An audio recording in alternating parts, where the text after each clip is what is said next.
Сәлем оқырмандар, менің каналыма қош келіпсіздер. Бүгін сіздермен соданың 11 пайдасымен бөлісетін боламын. Міндетті түрде видеоның соңына дейін көріңіздер. Ендеше кеттік. Ескертіп кететін жағдай, соданы құрғақ күйінде ауызға салуға болмайды. Аузыңызды, тіліңізді күйдіріп жіберуі мүмкін. Сондықтан тек қана сумен араластырып қолданған дұрыс. Ең алдымен бірінші бөлісіп кететін жағдай, бұл жүрек қағысы қатты дүрсілдеп соққан кезде жүрек қағысын басатын болады. Тіліңіздің астына жарты шай қасық салып, жібітіп қоясыздар. Бірден басылады. Міндетті түрде қолданып көріңіздер.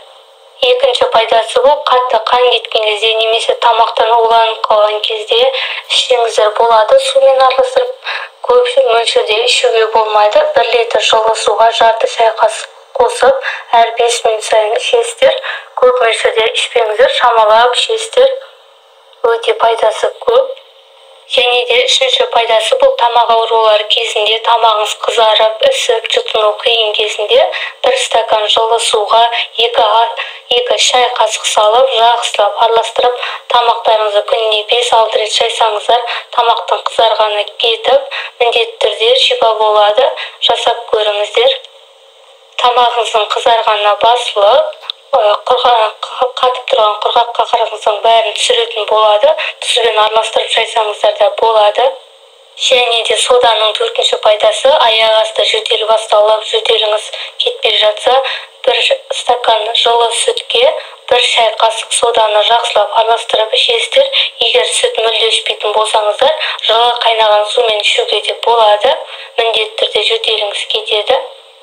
Және де 5-ші пайдасы, тұмауратып суықтаған кезде мұрныңыздан су ағып тоқтамайтыны белгілі. Сондықтан осы соданы ертіп, ертіндісін мұрныңызға 3-4 тамшы тамғызасыздар. Міндетті түрде суы тоқтайтын болады. Жасап көріңіздер. Соданың 6-ші пайдасы, көзіңіз іріңде бұлшықтанып бастаған кезде осы соданы ертіп, жылы суда мақтамен сүртіп алсаңыздар, көзіңіздегі ірің бұлшықтың бәріне жақсы көмектеседі. Және де соданың 7-ші пайдасы, бір жеріңізді жарақаттап алып іріңдеп кетсе, осы соданы жарты литр жылы суға салып ертіп аласыздар. Егер саусақтарыңызды жарақаттап алсаңыздар, суға салып қойсаңыздар болады. Басқа жеріңізді жарақаттап алсаңыз, осының суымен жақсылап сүртесіздер. Іріңдегеннің барлығы тезірек жазылатын болады. Және де 8-ші пайдасы, аузыңызды күнделікті осы содамен шайып тұрсаңыздар, тістеріңіз ауырмайтын болады.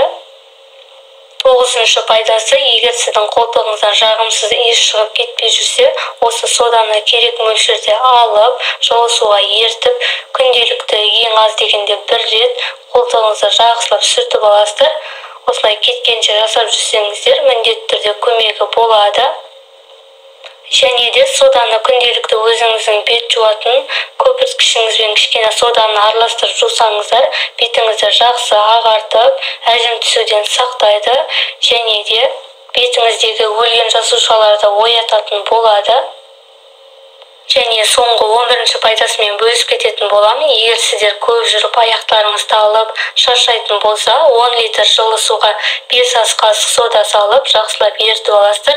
15 минут аяғыңызды салып отырсаңыздар, аяғыңыздың шаршағанын басады. Осымен пайдалы ақпараттармен бөлістім.